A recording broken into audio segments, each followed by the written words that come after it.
Para saudara dan saudari yang Tuhan cintai, selamat pagi dan selamat bertemu lagi dalam renungan harian dari Paroki Santo Petrus dan Paulus Argapura, edisi hari Senin, tanggal 27 Februari 2023, dalam masa Prapaskah yang pertama.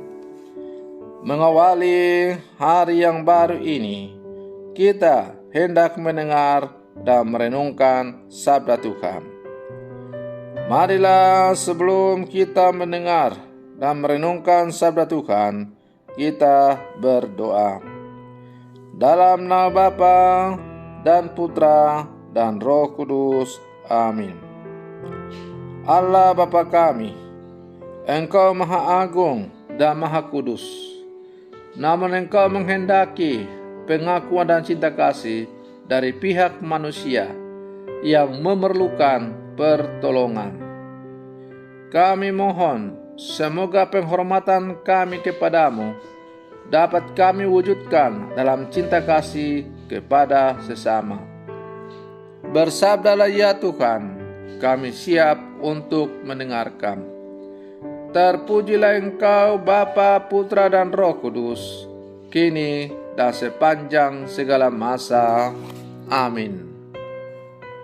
Para saudara dan saudari yang Tuhan cintai, sabda Tuhan yang hendak kita dengar dan kita renungkan untuk mengawali hari yang baru ini, hari Senin, dalam masa Prapaskah yang pertama, diambil dari Injil Matius pasal 25 ayat 31 sampai 36.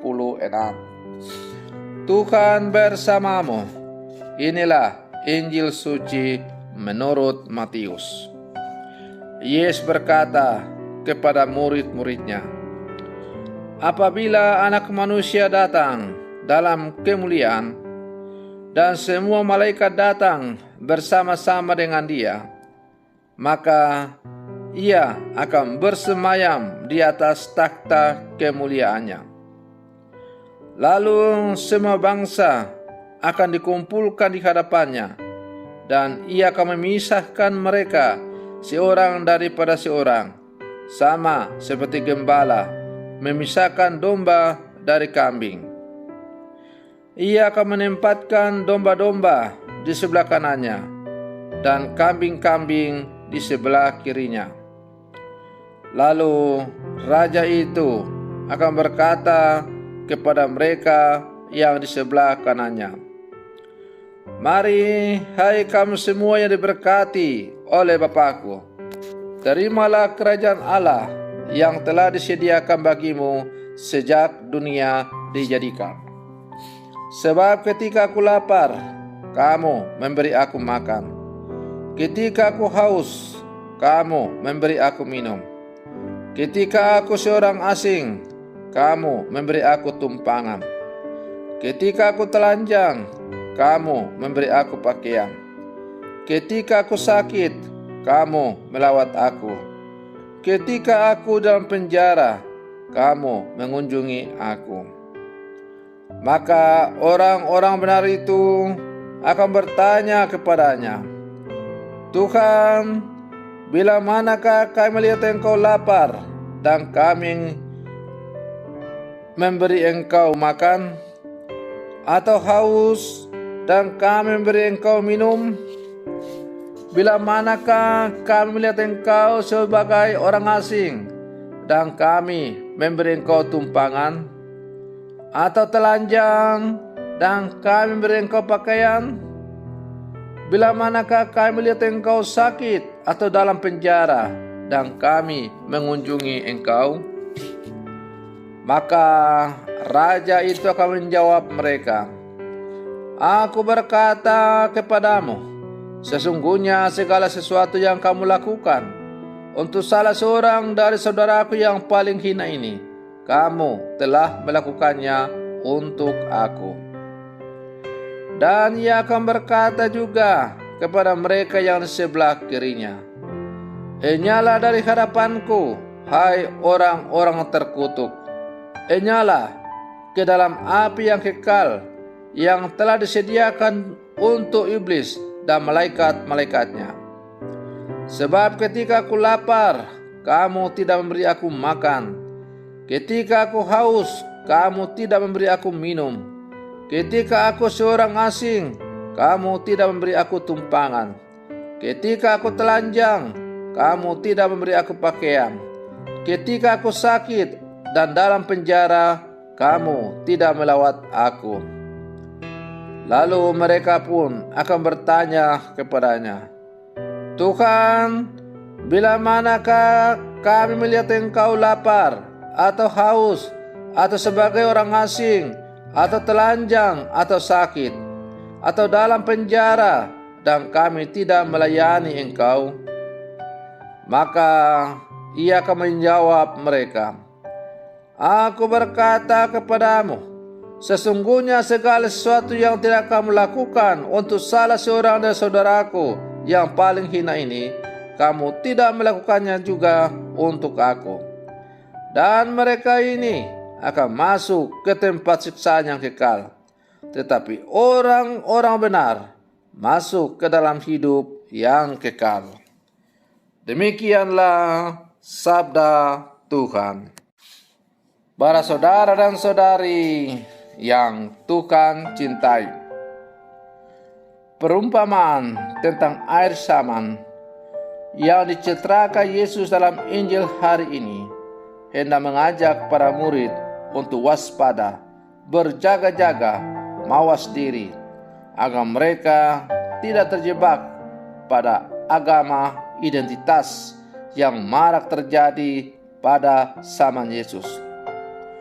Para murid diajak untuk waspada, berjaga-jaga, agar mereka tidak terjebak pada politisasi agama yang pada zaman Yesus juga marak, termasuk di zaman kita sekarang. Orang hanya beragama, tapi tidak menghidupi nilai-nilai yang menjadi dasar dalam agamanya.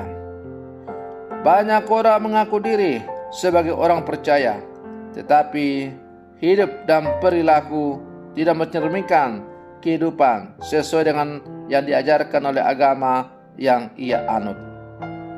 Yesus justru menegaskan bahwa keselamatan tidak dicapai hanya dengan menjadi anggota dalam kelompok agama tertentu, tetapi lebih dinilai berdasarkan pada bagaimana seseorang berlaku dalam kelompok. Jadi, di sini tampak yang lebih penting adalah tindakan, bukannya identitas yang dimiliki. Para saudara dan saudari yang Tuhan cintai, menjadi seorang Katolik misalnya tidak serta-merta membawa keselamatan dalam hidup seseorang jika ia tidak mengusahakan dan menghidupi nilai-nilai kekatolikan dalam hidup sehari-hari. Yesus menegaskan pentingnya iman dan sekaligus perbuatan dalam hidup seseorang murid. Iman pada Tuhan harus tampak dalam perbuatan dan hidup sehari-hari. Menghayati hidup sebagai seorang murid berarti menghayati hidup Yesus dan mewujudkannya dalam kehidupan sehari-hari. Tuhan tidak hanya mengenai identitas seseorang dalam perumpamaan di atas. Tuhan tidak bertanya mengenai identitas seseorang, apa agamamu, dan sebagainya. Hal yang justru ditanyakan Yesus atau Tuhan adalah keberpihakan dan perhatian pada sesama, khususnya mereka yang menderita. Karena itu, Yesus mengatakan, segala sesuatu yang kamu lakukan untuk salah seorang dari saudaraku yang paling hina ini, kamu telah melakukannya untuk aku. Para saudara dan saudari yang Tuhan cintai, karena itu Yesus mengajak kita untuk sungguh-sungguh mengubah kehidupan kita. Kehidupan yang semakin sesuai dan terarah kepada Tuhan. Dan jalan untuk mengubah hidup kita itu adalah melalui jalan pertobatan. Bertobat biasanya bermula dari niat untuk menjauhkan diri dari tindakan-tindakan dosa yang umumnya terarah pada diri sendiri. Maka bertobat berarti mengubah arah tujuan tindakan kita, yaitu dari terarah pada diri sendiri, disanjung-sanjung menjadi terarah kepada Allah dan sesama. Niat untuk berubah harus dikawal terus sampai terwujud dalam tindakan-tindakan nyata, karena bisa saja kita sudah puas diri dengan mencanangkan niat, tetapi tidak berlanjut sampai pada tindakan nyata. Para saudara dan saudari yang Tuhan cintai, untuk sampai pada tindakan nyata, kita harus rela meninggalkan kenyamanan dan kemudian memberikan perhatian pada Allah dan sesama, yaitu dengan melakukan perintah-perintah Allah. Pelaksanaan niat ini membutuhkan keteguhan kehendak dan kesungguhan hati. Dengan mengikuti perintah Allah, kita sungguh-sungguh mengakui bahwa Allah adalah Tuhan atas diri kita. Tuhan adalah Allah atas seluruh kehidupan kita. Dalam bacaan Injil tadi, kita mendengar bahwa Yesus mengatakan, segala sesuatu yang kamu lakukan untuk saudaraku yang paling hina ini, kamu telah melakukannya untuk aku.